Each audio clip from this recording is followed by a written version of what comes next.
नमस्कार। आज हम एक बहुत ही अहम मुद्दे पर बात कर रहे हैं। चीन में क्रिप्टो करेंसी पर जो हाल ही में पूर्ण प्रतिबंध लगा है। हमारे पास इस पर एक न्यूज़ रिपोर्ट है और ये खबर देखिए, काफी बड़ी है। चीन क्रिप्टो का कितना बड़ा बाजार था, है ना? हाँ बिल्कुल, बहुत बड़ा। और ये जो रातों रात इसे बंद कर दिया गया, ये कोई छोटी बात नहीं है। सही कहा। तो ये प्रतिबंध कितना सख्त है?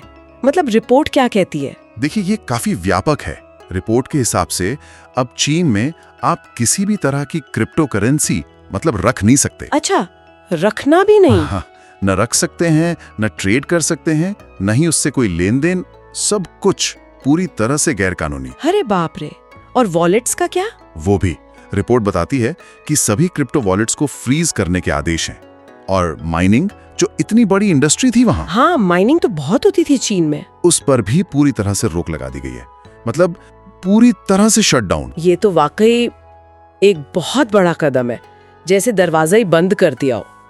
तो आधिकारिक तौर पर वजह क्या बताई जा रही है? मतलब सरकार क्या कह रही है? पीपल्स बैंक ऑफ चाइना का जो आदेश है ना, जिसका जिक्र रिपोर्ट में भी है, वो असल में दो मुख्य कारण बताता है। क्या? पहला तो ये कि क्रिप्टो करेंसी से जुड़े जो वित्तीय अपराध हैं, जैसे मनी लॉन्ड्रिंग वगैरह, उन पर रोक लगाना। ठीक है, अपराध नियंत्रण। हाँ, और दूसरा देश की जो आर्थिक और वित्तीय स्थिरता है उसको बनाए रखना। स्थिरता? हाँ, उनका मानना है कि ये जो डिजिटल संपत्तियां हैं, ये बहुत अस्थिर हैं और अनियंत्रित होने से अर्थव्यवस्था को खतरा हो सकता है।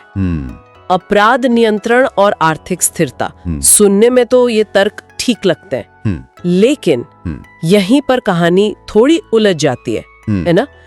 रिपोर्ट में एक और बात है। हाँ, और यहीं आकर मामला बहुत दिलचस्प और कंफ्यूजिंग हो जाता है। क्या है वो? रिपोर्ट ये दावा करती है, ग्रैंड व्यू रिसर्च के हवाले से, कि चीन की सरकार या उससे जुड़ी संस्थाएं, हाँ, दुनिया में बिटकॉइन की दूसरी सबसे बड़ी धारक है। क्या दूसरा सबसे बड़ा होल्डर? हाँ।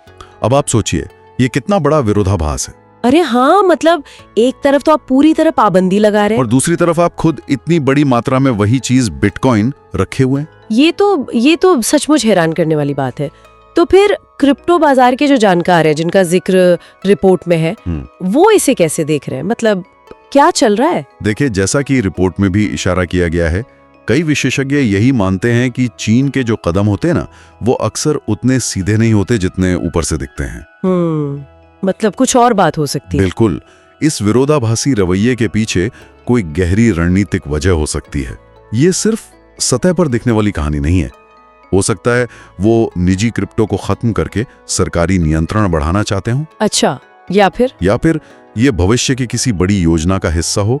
कहना मुश्किल है अभी। तो इस पूरी स्थिति का और इस विरोधाभास का बाजार पर फौरन क्या असर पड़ा है? रिपोर्ट कुछ बताती है इस बारे में? हाँ, रिपोर्ट के मुताबिक जैसी ये खबर आई तो ग्लोबल क्रिप्टो बाजार में गिरावट तो देखी गई। वो तो स्वाभाविक है। हाँ बिल्कुल, जब इतना बड़ा बाजार बंद होता है तो असर तो पड़ता ही है। और एक चिंता ये भी है कि चीन को देखकर शायद दुनिया के दूसरे देश भी क्रिप्टो पर सख्ती बढ़ा दें। ये भी हो सकता है। और माइनर्स का क्या हुआ? चीन तो माइनिंग का गढ़ माना जाता था एक समय पर। बिल्कुल, उनके लिए तो ये बहुत बड़ा झटका है। रिपोर्ट बताती है कि अब ये माइनर्स जाहिर है उन देशों की तरफ देख रहे हैं जहां क्रिप्टो माइनिंग को लेकर नियम थोड़े ज्यादा उदार हैं, या जहां बिजली सस्ती मिल जाए। अच्छा, तो मतलब माइनिंग पावर का एक तरह से ग्लोबल शिफ्ट देखने को मिल सकता है। हाँ बिल्कुल, एक बड़ा भौगोलिक बदलाव। ऐसा पहले भी हुआ है, जब चीन ने नियम सख्त किए थे तो माइनर्स दूसरी जगह चले गए थे। ये फिर से हो रहा है। तो कुल मिलाकर देखें तो चीन का ये फैसला काफी सवाल खड़े कर रहा है। आधिकारिक वजहें अपनी जगह हैं, अपराध, आर्थिक स्थिरता, हाँ। लेकिन उनका खुद का इतना बड़ा बिटकॉइन भंडार, वो इन तर्कों पर एक बड़ा सवालिया निशान लगाता है। सही कहा। और यहीं पर हमें रुककर सोचना होगा, जैसा कि रिपोर्ट में विशेषज्ञ भी इशारा कर रहे हैं, हाँ। कि अगर चीन निजी क्रिप्टो करेंसी को पूरी तरह खत्म करना चाहता है, तो फिर उसकी अपनी इतनी बड़ी बिटकॉइन होल्डिंग का मकसद क्या है? वो क्यों रखे हुए हैं इतना? ये बहुत बड़ा सवाल है। हाँ, क्या ये सिर्फ एक सरकारी खजाना है, या फिर ये भविष्य में अपनी खुद की डिजिटल मुद्रा यानी डिजिटल युआन, अच्छा, डिजिटल युआन, उसको स्थापित करने की रणनीति का हिस्सा है कि पहले बाकी सबको रास्ते से हटा दो?